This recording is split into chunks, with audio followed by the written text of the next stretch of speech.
Olá, como você está? Hoje voltamos com nossas atividades da disciplina de Genética e Evolução, falando na nossa aula 11 sobre mecanismos moleculares de mutação e reparo. Nós vamos continuar utilizando como material didático a aula fornecida pelo professor Henrique Santana Costa, professor da PUC de Goiás. Tudo bem? Na última aula, utilizando o material fornecido pelo professor Henrique, nós falamos da importância das mutações como ferramentas de evolução. Mostramos que, a partir do aparecimento de novas sequências de genes, há o surgimento de novas características, e essa característica traz variabilidade, traz adaptabilidade aos nossos organismos. Isso permitiu a evolução de organismos desde estruturas mais simples até as estruturas mais complexas. Tudo bem? Também falamos que em organismos superiores, organismos complexos, essas mutações têm uma probabilidade enorme de trazer desvantagens, uma vez que nosso organismo ele está evoluindo há milhões de anos e todas as características que estão presentes, elas já foram estabelecidas e foram aprimoradas com o passar do tempo. Enquanto que organismos mais simples, como bactérias e vírus, esses mecanismos de mutação são uma vantagem adaptativa devido à capacidade desses micro-organismos de se multiplicarem em enormes quantidades e a perda gerada por deficiências determinada por mutações desfavoráveis não impacta a população de maneira significativa e faz com que a população de bactérias e de vírus tirem vantagem desses mecanismos. Então a gente terminou falando sobre os tipos de agentes, de mutações envolvendo agentes. Então a gente tem a mutagênese, que é a mutação dos genes, a clasteogênese, quando a gente tem mutações no cariótipo do indivíduo, na disjunção dos cromossomos de um indivíduo, a teratogênese, a malformação do indivíduo ainda no estágio embrionário, e a carcinogênese, que é a formação de células cancerosas, tumores malignos. Tudo bem? Então a gente tem uma série de organismos, de micro-organismos e substâncias que são capazes de influenciar nessas modificações. O que a gente vai ver hoje é como é que acontece essas modificações molecularmente. O que acontece com o meu DNA? Quais são as ligações que estão envolvidas? Quais são os processos que são prejudicados com esses processos de modificação da sequência, que nós chamamos de mutação? Então, a primeira coisa que a gente tem que ver são as modificações tautoméricas. Modificações tautoméricas são as modificações na estrutura química dos elementos que compõem o material genético. Então, nós sabemos que nosso material genético é composto por 5 nucleotídeos: adenina, citosina, timina, guanina e uracila no RNA. Então, a gente tem aqui grupos purínicos e grupos pirimidínicos. Adenina e guanina têm anéis purínicos, formados por 1, 2, 3, 4, 5, 6, 7, 8 elementos. Os purínicos, enquanto que os pirimidínicos são formados por 1, 2, 3, 4, 5, 6 elementos. Tudo bem? Citosina, timina e uracila são pirimidinas, enquanto adenina e guanina são purinas. Cada conjunto de nucleotídeos tem uma constituição química específica, faz com que eles sejam pareados especificamente no DNA. Por exemplo, guanina se liga com citosina, timina se liga com adenina do DNA, adenina se liga com uracila no RNA. Isso devido à complementariedade química desses indivíduos. Agora, quando nós temos modificações devido à reorganização dos átomos dentro desses anéis purínicos ou pirimidínicos, nós temos modificações que chamamos de tautomérica. Então, a citosina pode ser convertida em uracila através dessas modificações. A adenina pode ser modificada para a hipoxantina. A guanina pode ser modificada em xantina. E a metilcitosina pode ser convertida em timina. Isso como? Por por reações biológicas dirigidas através de enzimas durante processos metabólicos ou pela utilização de substâncias mutagênicas, que são capazes de promover essas mutações dentro do material genético, dentro do gene. Tudo bem? Então, a gente tem dois tipos dessas mutações. A que a gente chama de transição, quando uma purina é trocada por outra purina, ou uma pirimidina é trocada por outra pirimidina. E a gente tem a transversão, quando a gente troca os grupos. Então, eu tinha um nucleotídeo que era uma purina e ele foi trocado por um nucleotídeo que é uma pirimidina. Tudo bem? Essas modificações vão alterar a forma com que o nosso DNA se organiza. E essa organização do DNA vai manter a sua estabilidade e a sua função. Beleza? Além disso, nós temos algumas formas importantes de mutação que vão estar associadas a como o gene deve ser lido. Um gene normalmente pode ser lido de três maneiras. Essas três maneiras são chamadas de quadro de leitura ou frame shift.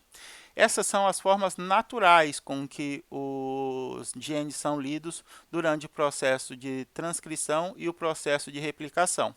O que acontece? Nosso DNA ele é uma sequência de nucleotídeos. Por muito tempo nós não soubemos entender como é que esse fenômeno acontecia. Como é que uma molécula relativamente simples, contida de apenas 4 subunidades, poderia ser responsável por armazenar informações tão complexas quanto as necessárias para a formação do corpo e do sistema nervoso de um ser humano. Até que entendeu-se ou desvendou-se o código genético. Percebeu-se que essa sequência de nucleotídeos devia ser lida de uma maneira específica, que era lida de 3 em 3 nucleotídeos. Quando nós temos um conjunto com 3 nucleotídeos, nós chamamos esse nucleotídeo de códons. Cada códon ele codifica, ele identifica qual o aminoácido que deve ser inserido em uma determinada proteína. Mas, Hudson, como é que isso acontece? Aí a gente vai lançar a mão dos nossos conhecimentos de biologia molecular. A gente tem o material genético, o DNA, sendo a molécula responsável pelo armazenamento. Esse material genético, essa informação do DNA é convertido em uma outra linguagem, que é o RNA, por um processo que é chamado de transcrição. Então, o DNA armazena a informação. Ele é que contém a informação e guarda ela para si. Quando nós precisarmos usar a informação que está contida no DNA, a gente não lança a mão do DNA, porque isso é muito perigoso. A gente pode acabar distorcendo a informação que lá está. O que a gente faz? A gente faz uma cópia dessa informação numa linguagem que é transitória, que ela pode ser utilizada, e se essa informação se perder, ela é apenas uma cópia do original. Então, essa molécula intermediária, essa molécula de transporte da informação é o RNA. O mecanismo de conversão da linguagem DNA para a linguagem RNA é chamado de transcrição.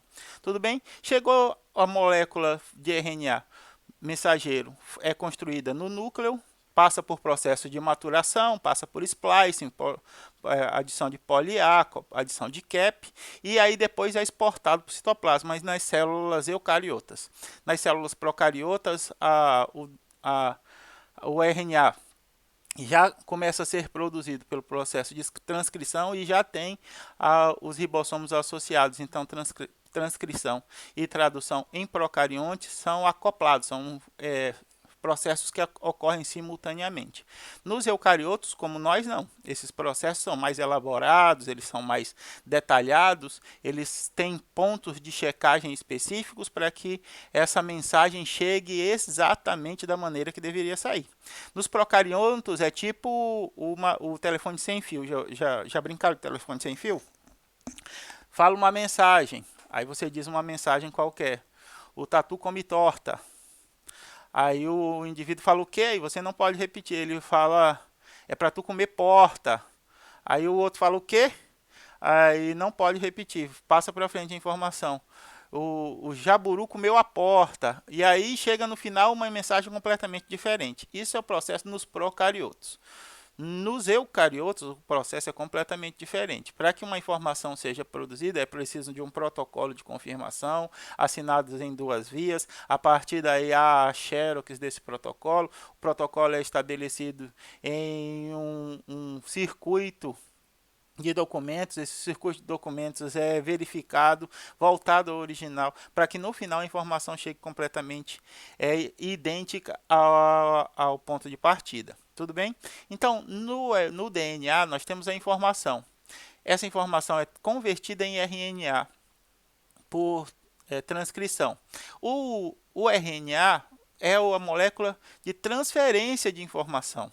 Quem produz trabalho na célula são as proteínas. Então, o RNA mensageiro se associa à unidade maior e à unidade menor dos ribossomos para começar um novo processo que é chamado de tradução. Na tradução, a informação que veio do DNA vai ser convertida em proteína, e a sequência da proteína é que vai determinar a sua estrutura, e sua estrutura determina sua função. Então, nós podemos dizer que a função está diretamente relacionada com sua sequência de aminoácidos, tudo bem? Então, o que acontece? Nosso DNA está aqui. Rudes, como é que tu sabe que essa molécula de DNA, além de estar escrito aqui, ó, origem de DNA, eu tenho o T. Então, se eu tenho timina, significa que é DNA. Se aqui tivesse sido uracila, nós teríamos RNA. O que acontece? A imagem que o professor Henrique escolheu suprime o RNA, mas ele está aqui no meio desse processo. DNA não codifica diretamente proteína. Ele precisa ser convertido em RNA. Do RNA é que é convertido em proteína, ok? Então, assim, a gente tem uma sequência de nucleotídeos. Essa sequência de nucleotídeos é dividida em trincas, em partes de 3 nucleotídeos. Cada parte de 3 nucleotídeos é chamado de códon. E cada códon indica o aminoácido que deve ser adicionado a uma sequência de proteínas. Beleza? Então, aqui, ó, meu primeiro códon é CAT, citosina, adenina e timina.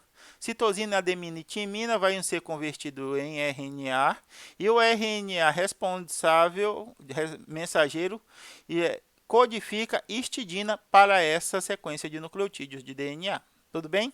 O segundo é TCA, timina, citosina e adenina, que codifica serina. Novamente, a gente tem CAC, citosina, adenina, citosina, que codifica histidina. Hudson, mas histidina não era CAT?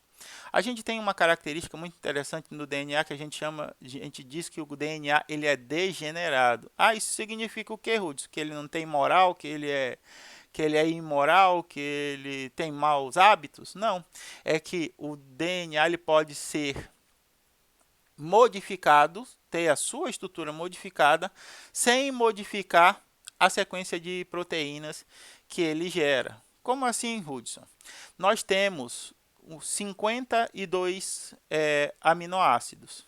E eles temos 52 códons que codificam para 22 aminoácidos. Eu tenho quase 3 vezes a quantidade de códons do que a quantidade de aminoácidos. Quer dizer que o mesmo aminoácido tem mais de uma trinca, mais de um códon que o codifique. Isso por quê? Porque a natureza preza por um processo chamado de redundância. Se você tem um único mecanismo e esse mecanismo falha, você perde a sua capacidade. Então, para que isso não aconteça, nossos aminoácidos são codificados por mais de uma trinca. Existem 2 exceções para isso.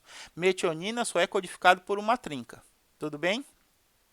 E existe outro aminoácido que eu não me recordo agora de memória, mas eu vou lembrar para vocês depois, que também só é codificado por uma trinca. Então, todos os outros são codificados por 2 trincas, 3, 4, até 6 trincas diferentes para o mesmo aminoácido. Isso faz com que diferentes organismos tenham a mesma proteína com diferentes estruturas dos seus genes. Por exemplo, existem proteínas, existe proteína fosforilase, por exemplo, de humano, de vegetal e de bactérias.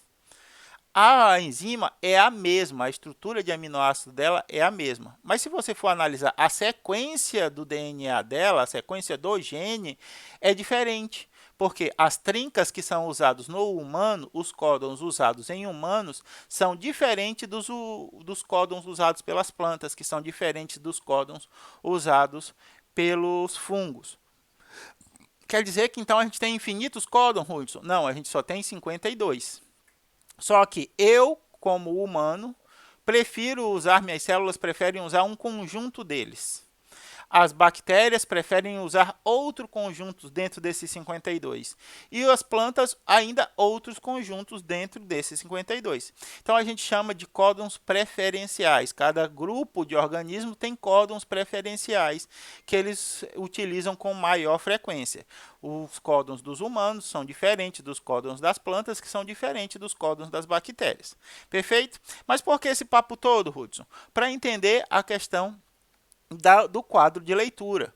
Porque, lembrem, no primeiro quadro de leitura, eu tenho o meu códon iniciando pelo primeiro nucleotídeo da trinca. Então, eu tenho aqui, ó, o CAT, primeiro, segundo, terceiro nucleotídeo, um códon. Significa o quê? Aminoácido histidina.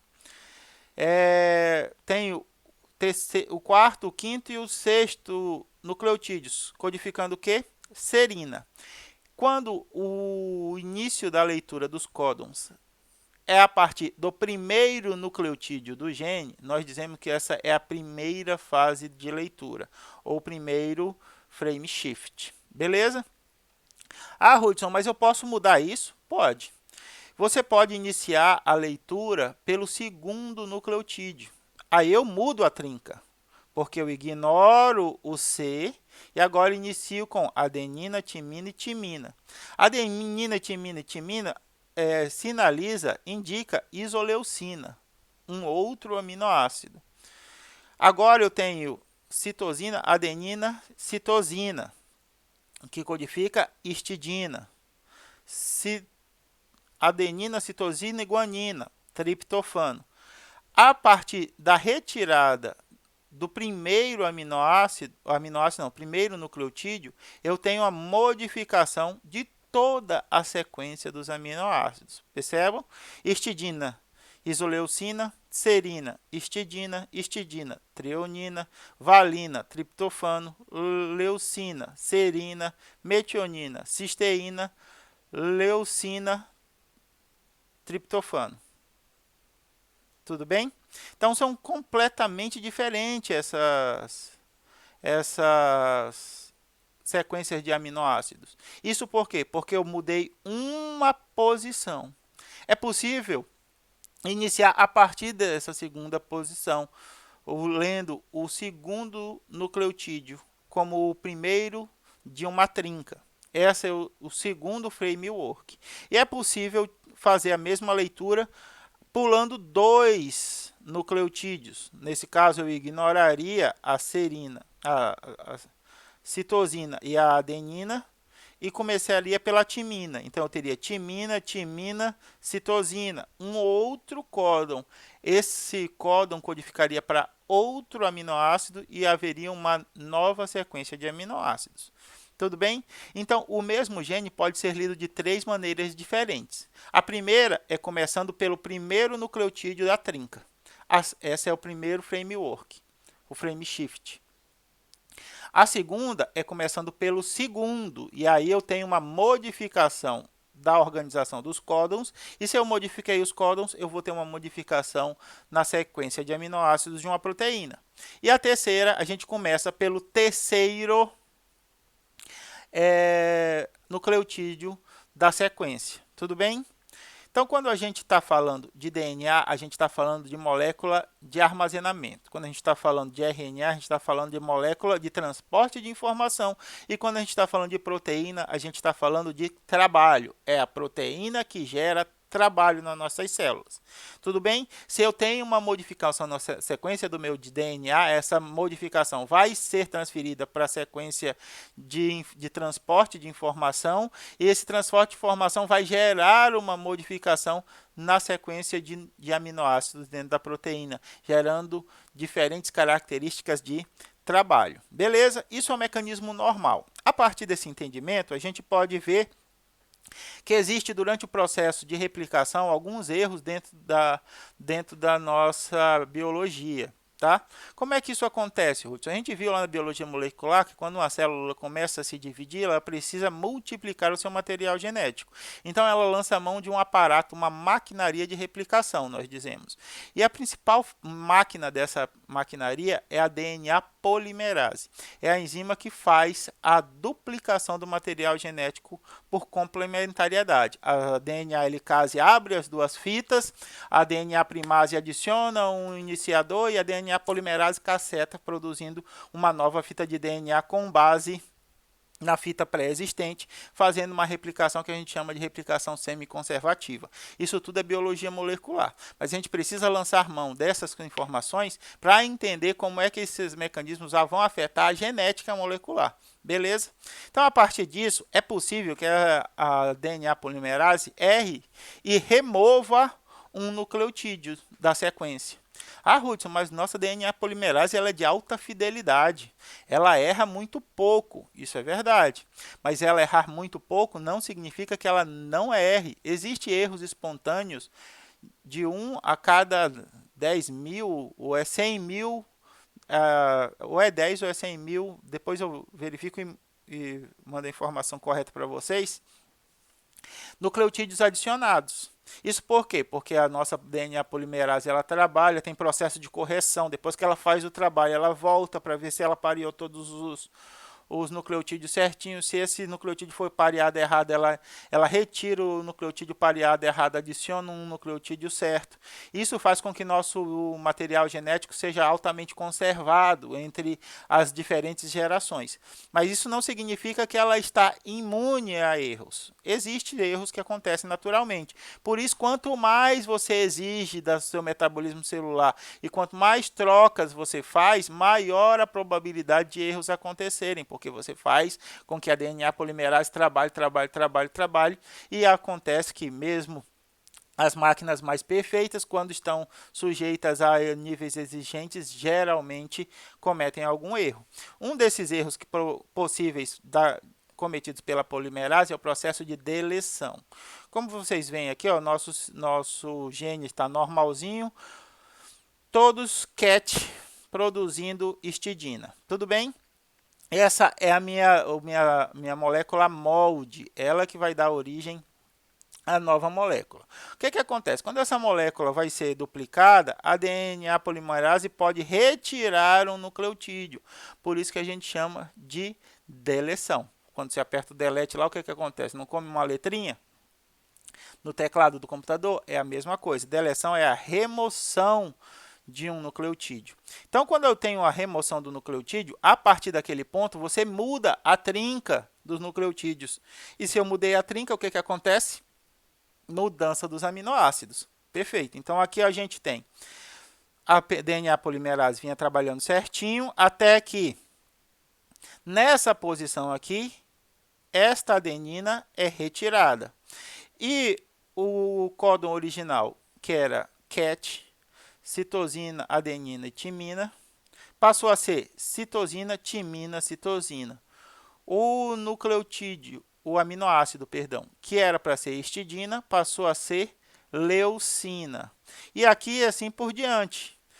Esse processo muda o frame shift de leitura desse ponto em diante, do ponto da deleção em diante. Então, a gente tem a mudança dos aminoácidos associados. Ué, Hudson, você falou que a estrutura de aminoácido de uma proteína determina a sua forma. Verdade.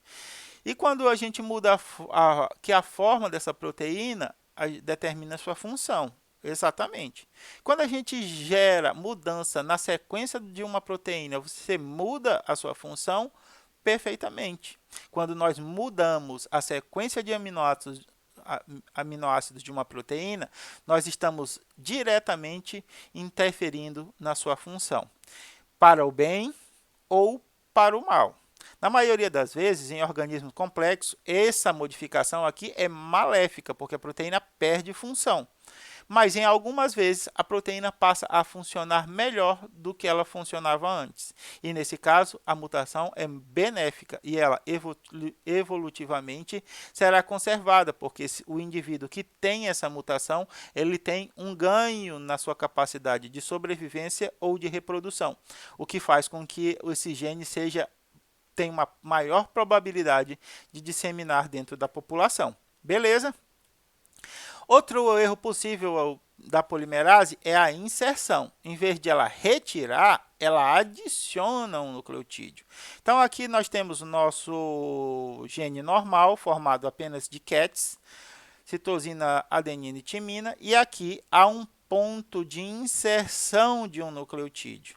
A partir desse ponto, eu tenho novamente uma modificação no frame shift, na fase de leitura, tudo bem? Eu mudo a organização dos códons. A partir da modificação da organização dos códons, eu tenho uma modificação na composição dos aminoácidos de uma proteína. E a partir dela, sua função vai ser alterada. Então, novamente, antes do ponto de inserção, nada muda. Os códons estão organizados da maneira natural ou original. A partir daqui, há uma inserção de um nucleotídeo. E o meu códon, que era citosina, timina, timina, passou a ser adenina, citosina, adenina. O meu aminoácido, que era histidina, passou a ser, não sei se é triptofano ou se é treonina. Mas eu acho que esse aqui é treonina. Triptofano eu acho que é TIR. Mas tanto faz, tá? Mudou o aminoácido. O que vai acontecer? Mudar a estrutura. Vai gerar o quê? Mudança de função. Então, deleções e inserções são tipos de mutações que são provocadas espontaneamente. Isso acontece naturalmente na nossa célula. Hudson, mas isso não pode trazer nenhum prejuízo? A alta probabilidade de trazer prejuízo. Isso acontece espontaneamente. Que mecanismos moleculares e biológicos nos protegem disso? Quando uma modificação dessa é muito prejudicial, a célula que a contém desencadeia um processo de apoptose. E aí, a morte dessa célula, que tem a mutação muito prejudicial, impede que essa característica, essa mutação, seja espalhada por resto das células do tecido. Tudo bem? Quando o nosso sistema celular está punjante, está vigoroso, como acontece com vocês na juventude, esse mecanismo ele é bastante seguro, mesmo mutações graves, elas são eliminadas no início da vida da célula que a obteve, entende? Só que quando você chega na meia-idade, o metabolismo já está cansado, as células já não aguentam mais, já estão pedindo aposentadoria. E o rigor dessa verificação, ela diminui. E aí há uma maior propensão do aparecimento de uma série de doenças relacionadas à mutação do DNA. Por quê? Porque a célula que obteve essa mutação no início já não passou por um processo tão rígido e ela sobreviveu, mesmo tendo uma perda metabólica importante. Esse material genético vai ser transmitido para outras células derivadas da multiplicação celular da célula que contém o gene mutado, e aí esse conjunto de células ganha volume dentro da população. Isso pode explicar por que alguns tipos de câncer são mais comuns em pessoas idosas do que pessoas jovens. Ah, Hudson, mas existem câncer em pessoas muito jovens, até crianças de poucos anos de vida com câncer. É possível, mas isso daí está associado a outro grupo de características. Quando esse mecanismo de seleção das células capazes de sobreviver, punjantes, fortes, isso naturalmente está mais relacionado com com a idade do indivíduo. Quanto mais velho é o organismo, ou quanto mais exigido ele foi, uma pessoa pode ser idosa, mas pode ser tipo a... Como é que é o nome da mulher? Pode ser a Xuxa. A Xuxa tem quase 70 anos, se ela não tiver mais de 70 anos. E a mulher está inteira, linda, maravilhosa. Por quê? Porque a Xuxa tem cuidados extremos com sua alimentação, exercício, exposição ao sol, não come carne, não usa substâncias, drogas nem lícitas, nem ilícitas, pelo que é dito. Então, ela conserva as suas células por um longo período de tempo. Agora, seu Sebastião trabalha catando açaí. Seu Sebastião está exposto a sol, chuva, intempéries, trabalha de sol a sol, acorda de muito cedo, acorda de madrugada, vai dormir muito tarde, extenuante o trabalho do seu João. E ele tem 30 e poucos anos, mas tem a aparência de 60, que nem o professor. O professor está muito mal acabado. O pessoal olha para o professor e fala no mínimo 85 anos para esse professor, e o professor só tem 66. Então, isso se dá porque a gente exige demais ou a gente cuida de menos do nosso organismo, fazendo com que a vida útil das nossas células diminua e o processo de multiplicação celular seja aumentado. E essas características são devidas a esses processos, essas mutações. Quanto mais exigido é o processo de multiplicação celular, maior a probabilidade de mutações dentro de mecanismos naturais, tá? Então aqui a gente também tem um outro tipo de troca. Só que aqui a gente não tem uma inserção ou uma deleção. Eu não adicionei ou não removi. Eu troquei. Aí lembra que pode ser purinas com purinas e pirimidinas com pirimidinas, ou eu posso trocar uma purina por uma pirimidina. Tudo bem? Essa troca de sentido trocado aqui, ó, ou missense em inglês, significa que você trocou um nucleotídeo e a troca desse nucleotídeo gerou a modificação do aminoácido indicado por essa trinca, por esse códon. Tudo bem? Quando isso acontece, nós dizemos que existiu uma mutação de sentido trocado. Beleza? Porque você alterou um códon e esse códon modificou o aminoácido que ele indicava. Aqui a gente não tem a mudança do frame shift, a gente não tem mudança da fase de leitura. Tudo bem? Por quê? Porque não foi adicionado nem retirado nenhum nucleotídeo. O que aconteceu foi que foi trocado, a sequência permanece idêntica. Ó. Cat, cat, cat. Aí houve a substituição de uma adenina por uma citosina neste único códon, o que gerou a modificação do aminoácido a ele relacionado. Mas os demais continuam cat, cat, cat, porque eles não tiveram sua ordem de leitura alteradas. Ok?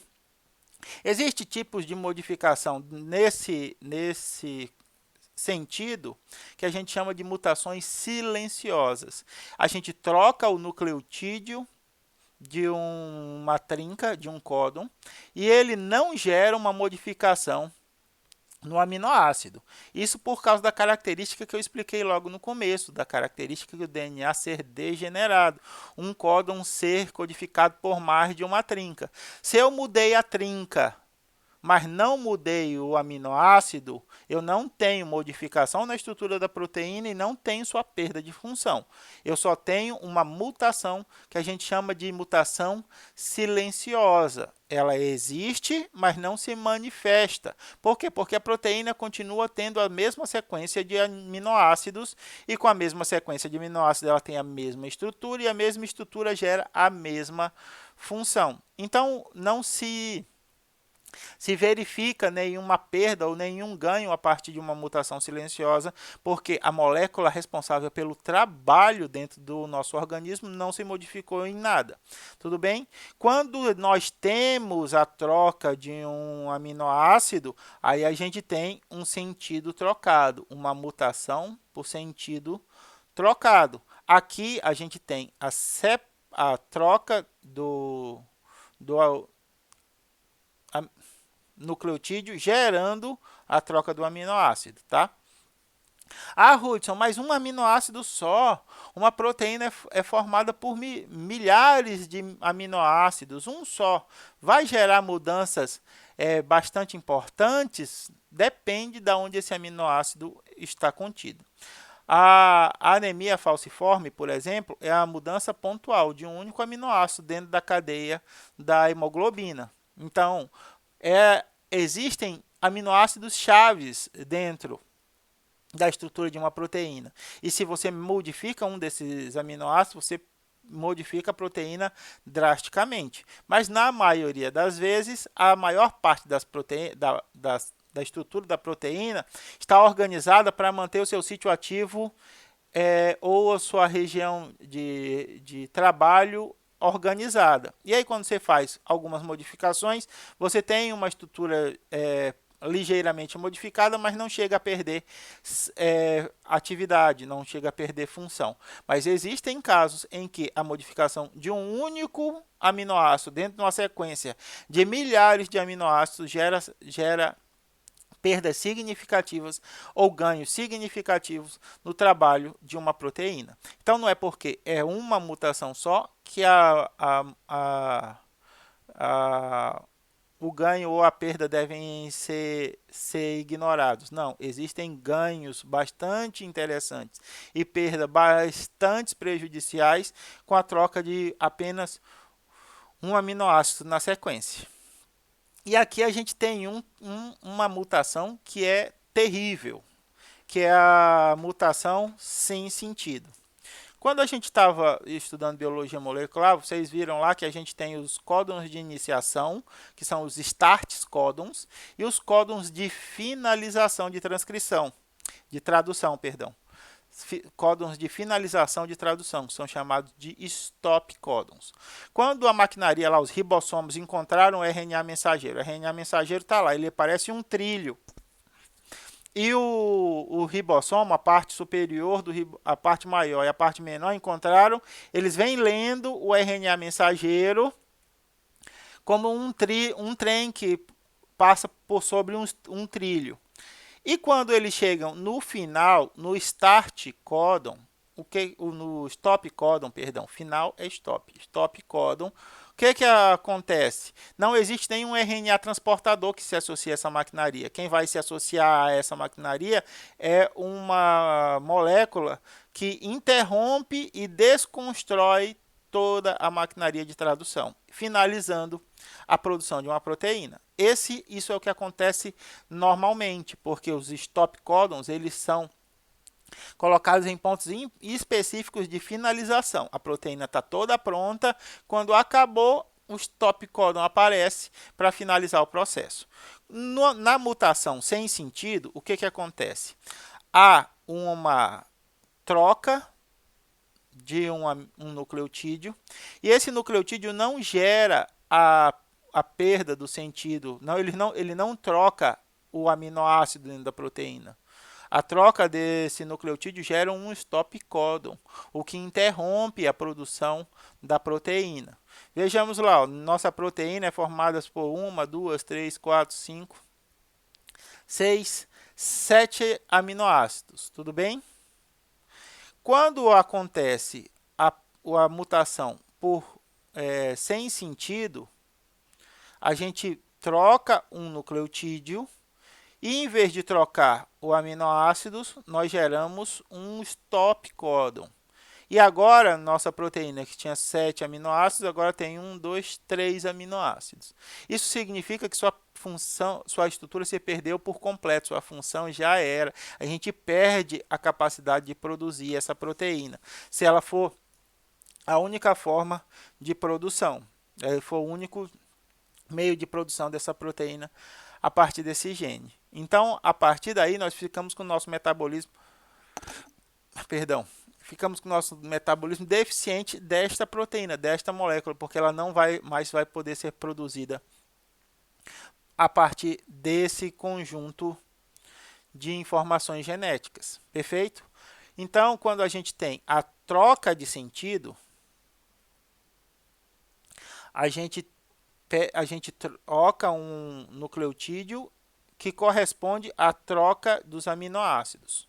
Quando a gente tem a perda de sentido, ou sem sentido, em vez de a gente troca um nucleotídeo, em vez de trocar o aminoácido, a gente gera um stop códon, o que interrompe o processo de tradução do RNA mensageiro. Então, a gente perde a capacidade de gerar essas proteínas. Tudo bem? Além disso, uma outra forma de a polimerase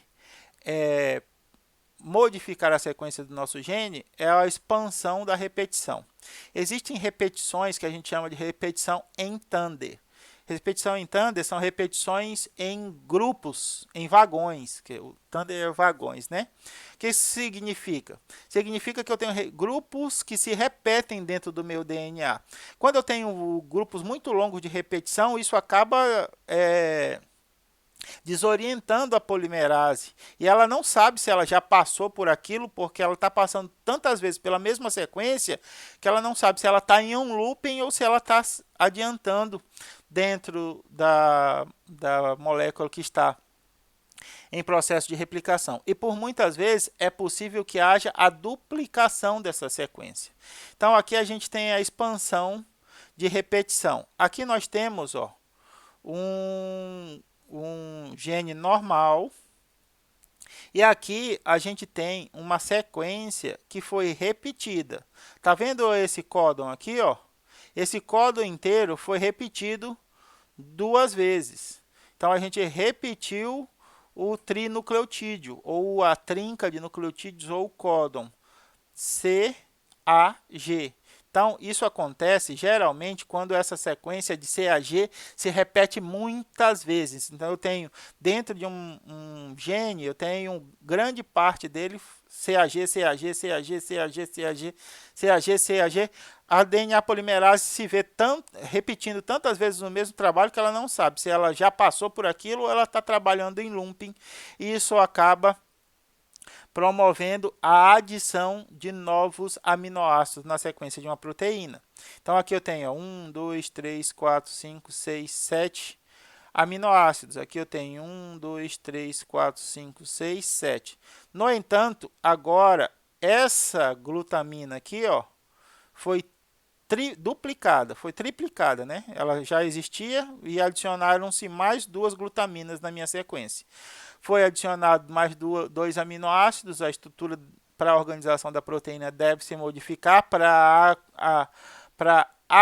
arrumar esses 2 aminoácidos adicionais na estrutura tridimensional da proteína, e essa nova arrumação vai gerar uma modificação na sua atividade. Tudo bem? Então, quando a gente está falando de mutação por expansão de repetição, sequências que foram adicionadas, não foi um nucleotídeo só que foi adicionado, como na adição, uma repetição inteira foi adicionada. Ah, Ruth, sempre vai ser 3? Não, pode ser dezenas de nucleotídeos repetidos dentro do mesmo gene. Pode ser regiões ainda maiores que a polimerase pode adicionar dentro do gene, tudo bem? Ah, Hudson, beleza. Mas tudo isso acontece espontaneamente. É possível que eu induza mutação no meu organismo? É possível. A gente viu 2 grupos, as naturais e as induzidas. Um fator bastante importante de mutação é a radiação, tá? Radiação é a porção do espectro eletromagnético que contém comprimento de onda menores e com maior energia que a luz visível, menores do que 0,1 micrômetro. Então, quando a gente está falando de radiação, a gente está falando de ondas magnéticas que contêm altos níveis de energias. Aí existem 2 tipos de radiação. A gente tem a radiação ionizante e a radiação não ionizante. Quais são exemplos de radiação ionizante? Raio-X, raios gamas, raios cósmicos, úteis nos diagnósticos médicos pelo fato de poderem penetrar nos tecidos vivos. E as não ionizantes, como a luz ultravioleta. Hudson, o que é isso? Radiação ionizante e radiação não ionizante.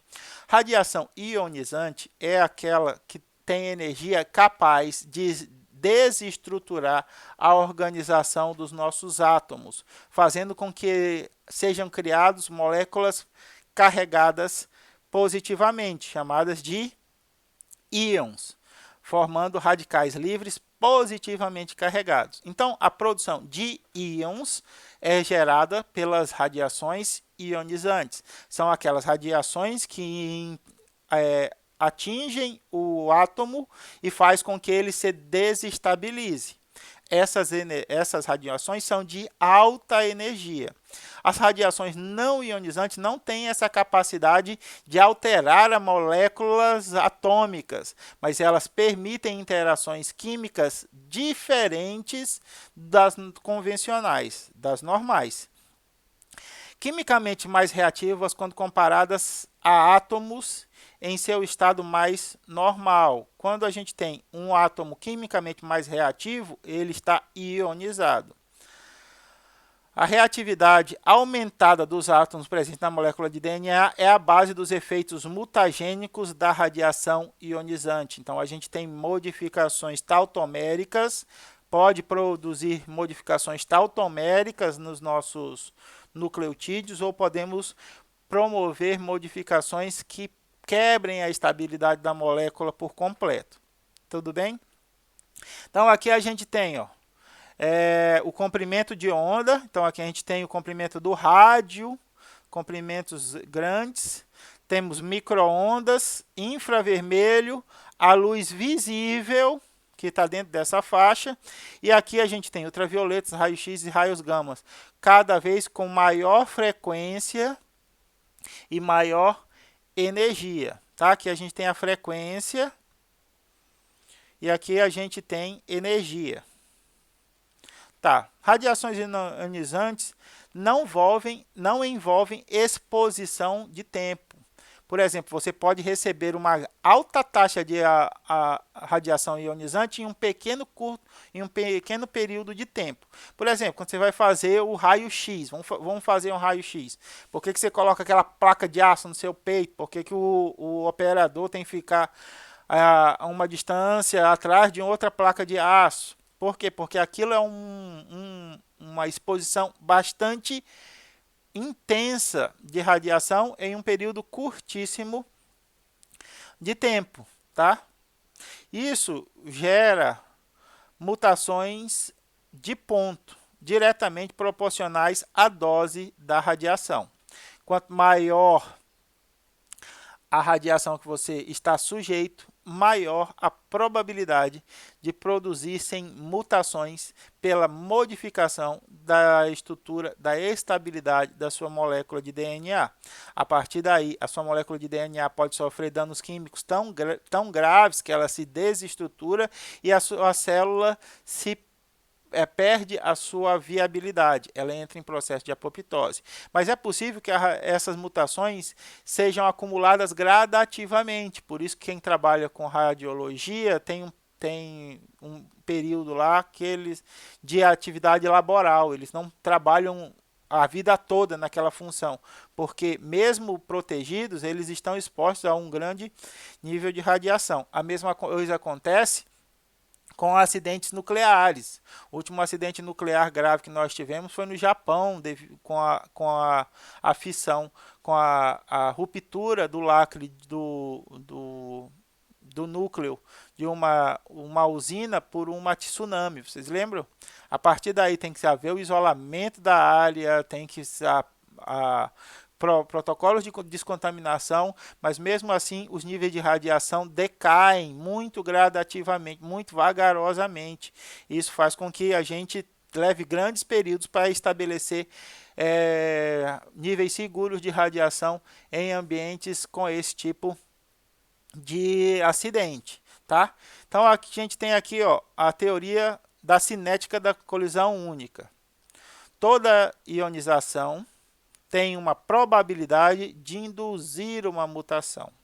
Isso é uma probabilidade. Quer dizer que toda vez que você for fazer o seu raio-x, você vai sair de lá com um câncer ou com um cérebro a mais? Não. Existem modificações no seu DNA que vão se acumular. Se essas modificações são maléficas, a maioria das vezes elas são neutralizadas porque as células que as contêm entram em apoptose.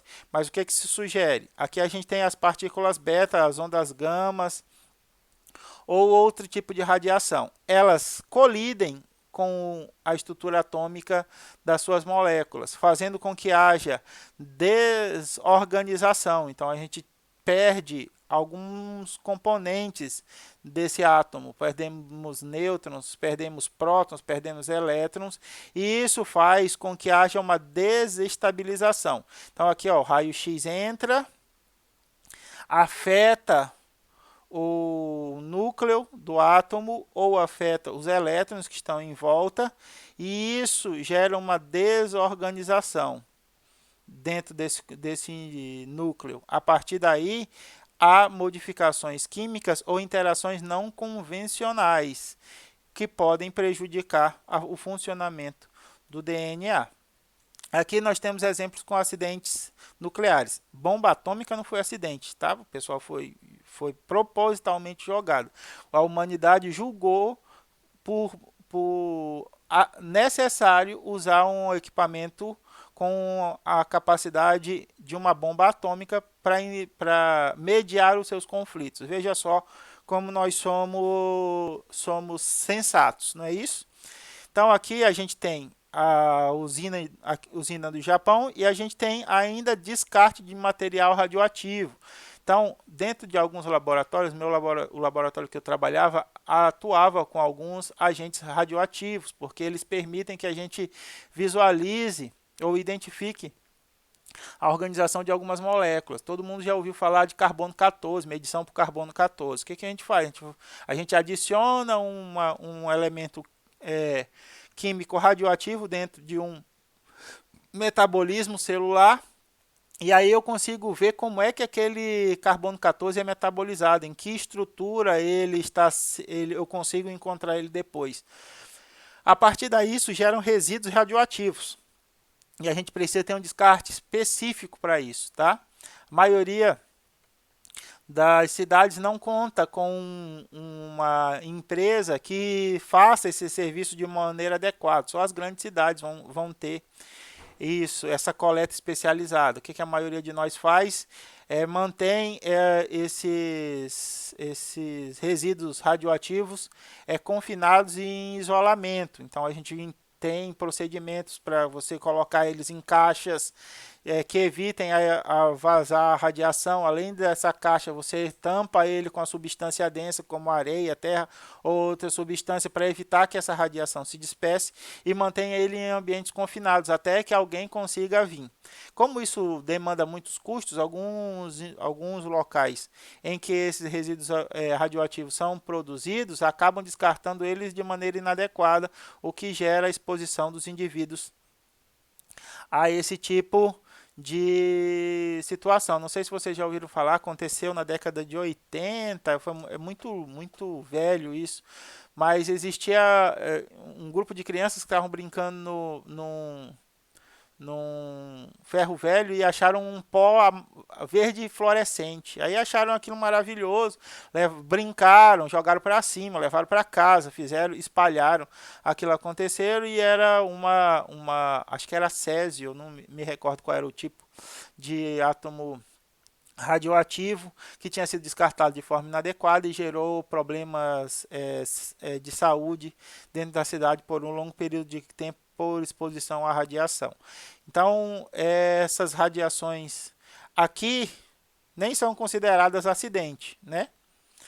Acidente foi o que aconteceu na usina de Chernobyl, aconteceu na usina no Japão, onde o núcleo da usina perdeu estabilidade, e aí houve o vazamento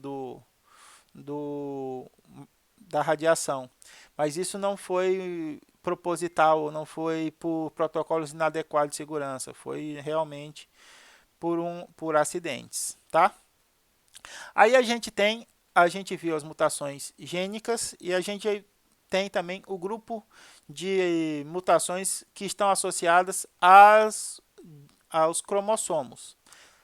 Existem as mutações numéricas, onde a gente viu pela defeito de junção dos cromossomos, e a gente tem as aberrações estruturais, como a gente viu no caso da síndrome de Child-Chat. Aqui, ó, nós temos cromossomos não homólogos que, por estarem expostos a algum agente, fizeram um processo de crossing over inadequado. Percebam que eles não são homólogos para trocar parte entre eles.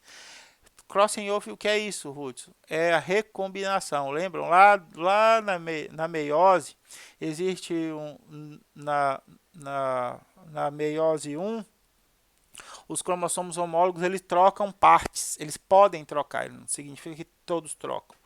Alguns podem trocar partes entre si, entre os cromossomos homólogos, gerando uma maior combinação de informações. Por isso que a gente chama de recombinação, combinar de novo. Mas isso é um processo natural. O que está acontecendo aqui, ó, é um cromossomo não homólogo. Por que eu sei que esse cromossomo é não homólogo? Porque um é preto e outro é branco? Não, porque eles têm tamanhos diferentes e por isso não podem ser homólogos. Para que um cromossomo seja homólogo, ele precisa ter o mesmo tamanho, a mesma posição de centrômero e conter os mesmos genes. E aí, esse cromossomo maior roubou grande parte desse cromossomo menor, enquanto que o cromossomo menor ficou com um pedacinho de nada desse cromossomo maior. Aqui a gente tem o cariótipo e aqui a gente tem, ó, o exemplo do que aconteceu. Tá vendo que esse cromossomo aqui, ó, tem dois centrômeros? Tem um aqui e outro aqui, ó. Isso por quê? Porque ele roubou o centrômero do cromossomo menor. E aqui a gente vai ter uma aberração estrutural, o ganho de uma grande quantidade de informação por esse cromossomo aqui e a perda de uma grande quantidade de informação por esse outro cromossomo aqui. Isso já vai gerar uma série de síndromes. Hudson, sabe qual é a síndrome desse caso? Não, desse caso, eu não sei porque o professor não traz se houve alguma síndrome, o indivíduo pode ter sido nem viável por causa dos danos tão graves gerados por isso. Agora, a mutação não ionizante pode também gerar mutações, mas elas não possuem energia suficiente para induzir ionização. Então, como é que acontece, Hudson? Acontece que a luz ultravioleta, por exemplo, vai se acumulando nos anéis de pirimidinas das timinas e faz com que ligações inadequadas entre os carbonos desses anéis gerem o que a gente chama de um dímero de timinas. Esse dímero de timinas vai influenciar no mecanismo de reparo, já está quase acabando a nossa aula. No mecanismo de reparo, não, de replicação. A DNA polimerase vai encontrar aquele dímero de timinas, não vai conseguir desfazer aquilo porque ela não é uma enzima responsável para isso. O que ela faz? Ela desmonta a maquinaria de replicação e aquela parte dali em diante não é replicada. Então você tem uma falha no processo de multiplicação do material genético, o que vai levar à perda desse fragmento ou a perda de viabilidade celular que vai entrar em apoptose, tá? Essas mutações essas radiações, perdão, são absorvidas por purinas e por pirimidinas, tornando-as mais reativas. Então, elas vão acumulando energia nesse conjunto, nessa organização de átomos, e a partir desse acúmulo de energia as torna mais reativos. Em organismos multicelulares, atingem apenas as camadas de célula superficial. Em organismos unicelulares, potente agente mutagênico. Então, quando a gente está falando de luz ultravioleta, ao UV aqui, ó, a gente está falando principalmente de sol, de exposição ao sol. Deveria estar falando. Minha esposa faz faz o procedimento de beleza dela numa clínica, e ela me falou que tem um procedimento lá em que as mulheres colocam um tapa-olho assim e ficam com a cara exposta a uma luz ultravioleta. Você sabe para quê? Imaginem aí para quê. Conseguiu imaginar?